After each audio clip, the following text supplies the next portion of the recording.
All right, let's deal with this bullshit.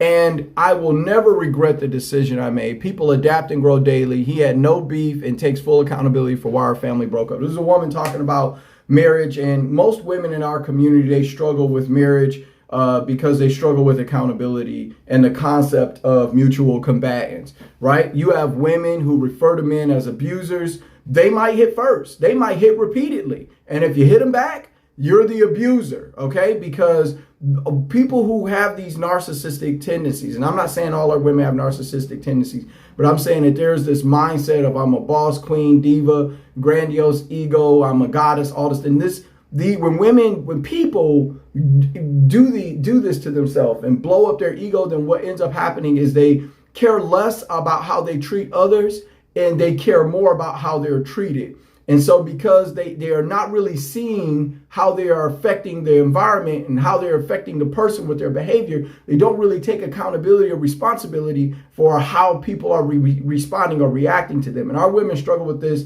more than I think other women because of this grandiose ego that has become such a dominant narrative on the woman's side.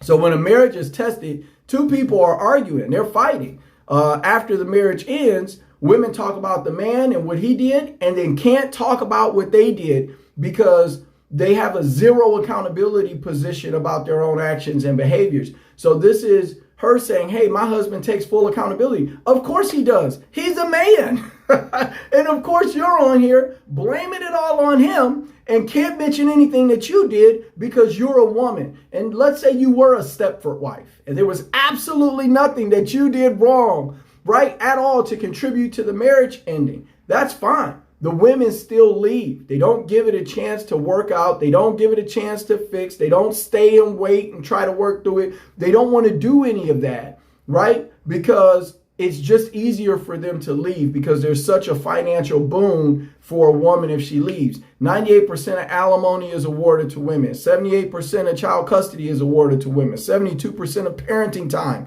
is awarded to women. 89% of child support is awarded to women. And 81% of all marital property is awarded to women. So there's a big financial boon for women to leave. And they say, well, I know I'm going to be fine. And the man, he knows that if he leaves, he has the opposite to look forward to. So men stay and try to work things out. And women will go ahead and leave and blame it all on you because mutual combatants goes right over their heads. 24% of our women marry ever. And when the baby boomers age out, some people estimate it's going to be less than 15% of our women who marry ever. This is a problem in our community. We got to